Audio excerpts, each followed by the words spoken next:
Bonjour Bruno Lina. Bonjour. Merci d'être en direct sur Europe 1 ce matin. Vous êtes professeur de virologie aux Hospices civils de Lyon, membre du conseil scientifique. Comme les médecins qui viennent de signer une tribune, vous aussi, vous préconisez le port du masque obligatoire dans les lieux fermés. Oui, absolument. Ça fait partie des signaux que l'on remonte maintenant depuis quelque temps.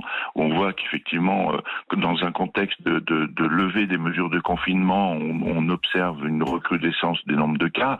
Le port du masque a un rôle majeur à jouer dans la maîtrise de la diffusion du virus. Et quand vous voyez les images de la soirée de samedi à Nice, avec des milliers de personnes qui assistaient à un concert, c'était en extérieur? Alors c'était en extérieur, mais il y avait de la proximité. Il faut bien toujours contenir le virus avec l'ensemble des mesures. Alors à l'intérieur, il est extrêmement important de porter les masques, ça protège contre les micro-gouttelettes. Mais à l'extérieur, normalement, on s'applique la distanciation physique et on voit qu'elle n'a pas été respectée.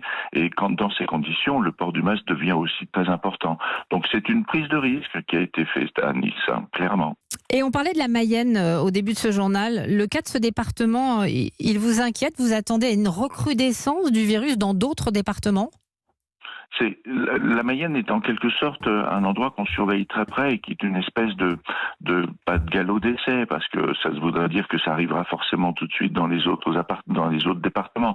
Mais c'est en tout cas un endroit qui est un chantier qui permet à beaucoup de monde de regarder comment peut commencer à recirculer un virus et éventuellement quelles sont les mesures que l'on peut prendre. Et à nouveau, on voit qu'on s'appuie sur un triptyque qui est de pouvoir tester beaucoup de gens très rapidement, de pouvoir contacter les personnes qui ont été au contact d'une personne infectée pour qu'elle soit elle-même testée, et qu'on puisse confiner la diffusion du virus en plaçant ces gens en quatorzaine, et de renforcer les mesures barrières et notamment le port du masque. Et quand on combine tout cela, eh bien on pourra freiner la circulation du virus, et ça marche au début. C'est-à-dire que quand il y a un petit foyer épidémique qui semble commencer. Sans vouloir alarmer personne, on a vu dans certaines villes d'Europe des reconfinements locaux. Est-ce qu'en France, on en est là? On pourrait le faire, ou est-ce que pour l'instant, ça n'est pas du tout nécessaire?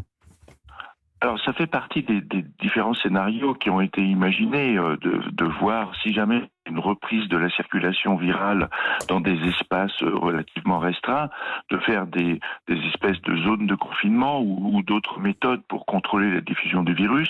Nous n'en sommes pas là encore en France. La Mayenne est un endroit où justement on essaye de voir si la circulation est beaucoup plus intense que ce que l'on pense ou pas, et en fonction des décisions sont prises. Mais il faut bien comprendre que entre le moment, j'en reviens à cet épisode à Nice, et il y en aura d'autres, entre le moment où un épisode de transmission important survient et le moment où il est observé, il se passe entre 7 et 10 jours. Donc on voit cette inertie pose un problème, dans le sens où c'est compliqué de pouvoir être extrêmement actif dès que ce type d'événement survient. C'est malheureusement dans les conséquences qu'on peut agir. Et on est toujours un peu en retard. D'où l'importance de la surveillance. Merci beaucoup, professeur Bruno Lina, membre du conseil scientifique, d'avoir été l'invité du journal de 8h sur Europe 1.